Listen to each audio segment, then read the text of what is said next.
आज इस सेशन में मेन हम लोग बात करेंगे कि आपकी जो क्लास है अभी 10th वो कितनी इंपॉर्टेंट है, क्या आपको करना है, आप पेरेंट्स का आपके क्या रोल है, पेरेंट्स की पेरेंटिंग इस टाइम कैसी होनी चाहिए, एंड इस टाइम पे बच्चा क्या क्या चीज करे कि वो 11th 12th में अपना पहले तो पाथ चूज कर सके, उसे किस पाथ में जाना है, और पाथ चूज करने के बाद वो ट्राई करे कि वो उन्हीं 2 साल में मेहनत करके अपना जो ड्रीम कॉलेज है उसको अचीव कर पाए। तो इसके बारे में थोड़ी बात करते हैं एंड उसके बाद में जो आपके कुछ क्वेश्चंस होंगे तो लास्ट में भी क्वेश्चन एंड आंसर सेशन रखेंगे एंड जो भी आपके क्वेश्चंस हो, कोई भी डाउट्स हो, क्वेरीज हो, आप मुझसे पूछ सकते हैं।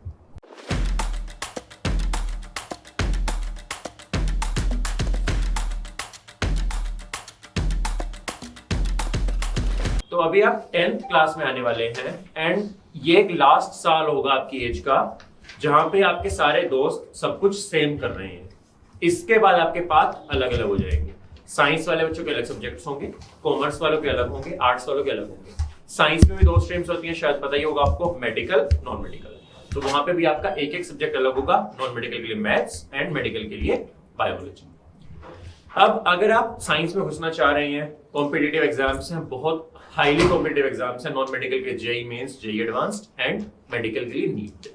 एक एक एग्जाम है पूरे इंडिया में इस टाइम एंड उसी के through engineering and medical colleges में एडमिशन मिलता है। दोनों का ही जो सिलेक्शन रेशियो है वो 1% के अराउंड है। 1% का मतलब लगभग 18 से 19 लाख बच्चे हर साल नीट लिखते हैं। नीट एग्जाम 18 से 19 लाख बच्चे देते हैं एंड जो गवर्नमेंट मेडिकल कॉलेज की सीट्स हैं वो 18 से 19 हजार है। तो यानी हर 100 में से किसी एक बच्चे को गवर्नमेंट मेडिकल कॉलेज में ऑन एन एवरेज क्या कहते हैं एडमिशन मिलता है। लेकिन ये जो सिलेक्शन रेशियो देख के डर लगता है आपको कि 1% तो बहुत ही कम है, हमारा बच्चा पता नहीं कर पाएगा नहीं। इतना मुश्किल भी नहीं है। यूजुअली जो बच्चे होते हैं वो बिना तैयारी के बैठते हैं। आप मान के चलो कि 18-19 लाख में से लगभग आधे से ज्यादा बच्चे होंगे जिन्होंने तैयारी नहीं की है, जो सिर्फ एग्जाम की फील लेने के लिए बैठे हैं कि अगले साल हम अच्छी तैयारी के साथ बैठेंगे। तो आपके बच्चे का आधा कॉम्पिटिशन तो वहीं पे खत्म हो गया। जो बच्चे पढ़ भी रहे हैं, जो कॉम्पिटिशन की तैयारी भी कर रहे हैं, उसमें भी मैक्सिमम बच्चे इस टाइम बहुत ज्यादा डिस्ट्रैक्टेड हैं। बहुत कम बच्चे हैं जो सीरियसली पढ़ रहे हैं और एक ही डिस्ट्रैक्शन है इस टाइम जो हम सबको इस टाइम बहुत ज्यादा तंग करके रखी हुई है। शायद गैस कर रहे होंगे आप लोग क्या होगी वो, कौन सी डिस्ट्रैक्शन है, क्या एक बहुत बड़ी गलती है जिसमें बच्चे लगे हुए हैं, उसकी वजह से उनका कॉम्पिटिशन या स्कूल बहुत खराब हो रहा है। फोन, बच्चे ने गैस कर लिया, मोबाइल फोन। तो मोबाइल फोन बच्चे छोड़ो, पेरेंट्स, हम लोग, आप लोग भी फोन में लगे रहते हैं। अभी कुछ साल पहले तक मेरे पेरेंट्स मुझे बोलते थे कि आजकल के बच्चे तो सारा दिन फोन में लगे रहते हैं। अब मेरे पेरेंट्स भी लगे हुए हैं। आपने भी चीज देखा होगा, गांव में भी बुजुर्ग से बुजुर्ग आदमी के पास स्मार्टफोन होगा, वीडियोस देख रहा होगा वो। और ये चीज कोविड के बाद से बहुत ज्यादा बढ़ गई है एंड जो हमारे बच्चे भी हैं वो इस टाइम पे मैक्सिमम बच्चे फोन्स में लगे हुए हैं और उसकी वजह से अपना फ्यूचर खराब कर रहे हैं। तो ये आपके जैसे बच्चों के लिए एक अच्छी खबर है अगर आप संभल जाए तो, क्योंकि आपका कंपटीशन अपने आप को खराब करने में अपने आप लगा हुआ है। आधा कंपटीशन पढ़ ही नहीं रहा है, आधा कंपटीशन जो पढ़ भी रहा है वो डिस्ट्रैक्टेड है फोन से। तो आप अगर सीरियसली पढ़ते हैं, 2-3 साल अपने फ्यूचर को देते हैं, सीरियसली अच्छी गाइडेंस में अच्छे पाथ पे चलते हैं, तो बहुत हाई चांसेस हैं कि आप बहुत इजीली एग्जाम निकाल के अपने ड्रीम कॉलेज में एंट्री ले लेंगे। इतना मुश्किल नहीं है, सुनने में लगता है 1% रेशियो, बट मैंने बताया कि आपका जो कंपटीशन है वो बहुत ज्यादा खराब हो चुका है। तो अब आपको 10th में क्या करना है थोड़ी इसकी बात कर लेते हैं। आपने 10th पे मेनली फोकस करना है साइंस पे प्लस मैथ पे। चाहे आप बायो लेंगे, चाहे आप नॉन मेडिकल लेंगे। आपने अभी से नहीं सोचना है कि भाई मैंने मेडिकल लेनी है तो मैं मैथ नहीं करूंगा, या मैंने नॉन मेडिकल लेनी है तो मैं बायो नहीं करूंगा। नहीं, आपने इक्वल फोकस रखना है। आपने साइंस भी उतने अच्छे से करनी है, बायो भी उतने अच्छे से करनी है, आपने मैथ भी उतने ही अच्छे से करना है। मेडिकल के बच्चों जो भी सोच रहे हैं मेडिकल लेंगे, है कोई यहाँ पे जो मेडिकल लेना चाह रहा है, डॉक्टर बनना चाह रहा है? नॉन मेडिकल वाले, अच्छा मेडिकल का एक है। नॉन मेडिकल कौन लेना चाह रहे हैं? कॉन्फिडेंटली उठाओ यार, कोई डर थोड़ी ना है। बहुत बढ़िया। और किस किसने भी डिसाइड नहीं किया है, ये भी नहीं पता है मुझे क्या लेना है क्या नहीं। लगभग सब बच्चे डिसाइड करके बैठे, कोई बात नहीं। तो जो मेडिकल वाले बच्चे भी हैं, मैथ्स आपको चाहिए, फिजिक्स में मैथ आएगी। और जो नॉन मेडिकल वाले हैं, बायो आपको चाहिए, केमिस्ट्री में बायो आएगी। बायोमोलिक्यूल्स एक चैप्टर, बायो का चैप्टर और केमिस्ट्री में आता है। तो अभी से ही आपने अपना मन बना लिया। इसका मतलब ये नहीं कि आप सब्जेक्ट को पूरा छोड़ देंगे, आपको सब्जेक्ट अच्छे से करना है। आपने 10th बहुत सीरियसली देनी है, 10th एग्जाम्स बहुत अच्छे से देने हैं एंड उसके बाद आके आपने 11th 12th में बहुत अच्छे से प्रिपरेशन करनी है। अब एक दिक्कत क्या आती है जो मेरे साथ पर्सनली भी आई थी। मैं शहर से नहीं हूँ, मैं करनाल सिटी से नहीं हूँ। करनाल सिटी के 24 किलोमीटर आगे गाँव है निस्सिंग, मैं वहां से हूँ। 10th तक की स्कूलिंग मेरी वहीं से थी। और जब मैं 11th में जेनेसिस आया, सारे शहर के बच्चे तो देख के मैं डर गया। और मेरी फर्स्ट टेस्ट में रैंक आई 150, 180 में से 150, 150 रैंक आई। और मैंने घर जाके बोल दी मुझसे नहीं हो पाएगा, शहर के बच्चे हैं 8th 9th 10th से तैयारी कर रहे हैं, मैं नहीं कर पाऊंगा। लेकिन बाद में जब पाथ पता चला, टीचर से गाइडेंस मिली, करना शुरू किया, तो पता चला कि उतना मुश्किल है नहीं जितना हमें लगता है। तो आप लोगों ने भी क्या करना है, जो सबसे बड़ी दिक्कत आएगी आपसे, जो मेरे साथ आई थी, कि 10th से 11th का जंप बहुत बड़ा होता है।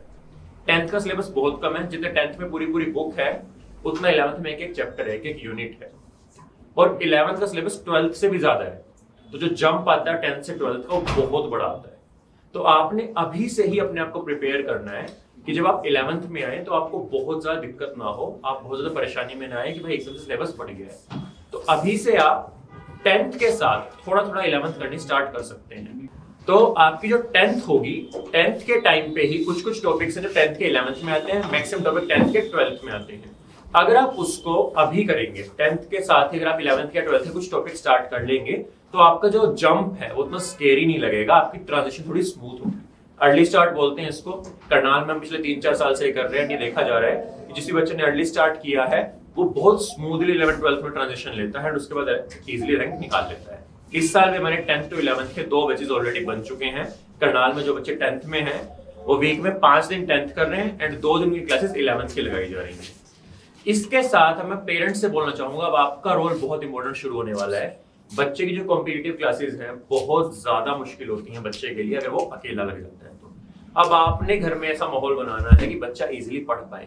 बहुत सारे पेरेंट्स मेरे पास आते हैं कि सर मैच चल रहा है, मैं तो मैच देख रहा हूँ, बट इसको तो पता होना चाहिए ना कि इस एग्जाम में इसको मैच नहीं देखना है। नहीं, बच्चा भी बहुत छोटा है, बच्चा डिस्ट्रैक्ट होगा। अगर आप टीवी में लगोगे, आपके बच्चे भी टीवी देखेंगे। अगर आप खुद मोबाइल में लगे हुए हैं, बच्चे को बोल रहे हैं कि मोबाइल छोड़ दे, बच्चा नहीं छोड़ेगा। आपको खुद भी सेक्रीफाइस करने पड़ेंगे। जब तक आप सेक्रीफाइस नहीं करेंगे तब तक बच्चा भी कुछ अच्छे से नहीं कर पाएगा। मैं अपना एग्जांपल दूं, 11th में मैं आया था, मेरे पेरेंट्स ने घर से टीवी का कनेक्शन काट दिया था। टीवी की केबल हट चुकी थी, हमारे घर में 2 साल तक टीवी नहीं चला था जब तक मेरी प्रिपरेशन चल रही थी। तो आपने भी अब यही शुरू करना है, धीरे धीरे आपने अपनी भी फोन की, टीवी की, घर में रिश्तेदारों की, शादी पार्टी, इन सब की चीजें धीरे धीरे कम करनी है। बच्चे की कॉम्पिटिटिव क्लासेस है बहुत इंपॉर्टेंट उसके फ्यूचर के लिए। एंड यही 2 साल बच्चे का जो आगे 60-70 साल का करियर होगा, वो जो भी करेगा उस 2 साल पे डिपेंड करता है। तो ये 2 साल आपकी पूरी फैमिली के लिए बहुत इंपॉर्टेंट है, सिर्फ बच्चे के लिए नहीं। एंड बच्चों, तुम्हारे लिए बोलूंगा अभी से क्लासेस अटेंड करो, अपने स्कूल में बहुत अच्छे से फोकस करो, अपनी कोचिंग में अगर क्लासेस ले रहे हो क्लासेस बहुत अच्छे से करो। अभी आपने ये नहीं होना कि भाई आखिरी साल है 10th का, मैं मजे कर लेता हूँ, 11th तो पढ़ाई करनी है, नहीं। अभी आपने पढ़ना शुरू करना है, कंपटीशन दिमाग में रख के। कंपटीशन बहुत हाई है, हर साल बढ़ता जा रहा है, तो तुमने अभी से ही फोकस करना है, अभी से ही क्लासेस बहुत अच्छे से लगानी है। फोन से अगर आपने बच्चों को दे रखे हैं ये बोल के कि स्कूल का काम आता है या क्लासेस ऑनलाइन लगती हैं, तो मेरी रिक्वेस्ट है प्लीज स्मार्टफोन्स बच्चे को ना दें। अगर घर में बड़ी स्क्रीन है, टीवी है या लैपटॉप है, आप उसमें क्लासेस लगवाएं। फोन से तो बच्चे की आंखें भी खराब होंगी, और फोन में क्योंकि नोटिफिकेशंस बार-बार कुछ आती हैं तो बच्चा डिस्ट्रैक्ट बहुत इजीली होता है। तो बच्चों जिसके पास भी स्मार्टफोन्स हैं, सीरियसली रिक्वेस्ट कर रहा हूँ अपने पेरेंट्स को दे दो। सिंपल बटन वाला फोन रखो यार। अभी 2 साल तक तुम्हें, बिल्कुल 2 से 3 साल तक बहुत अच्छे से मेहनत करके अपना फ्यूचर बनाना है।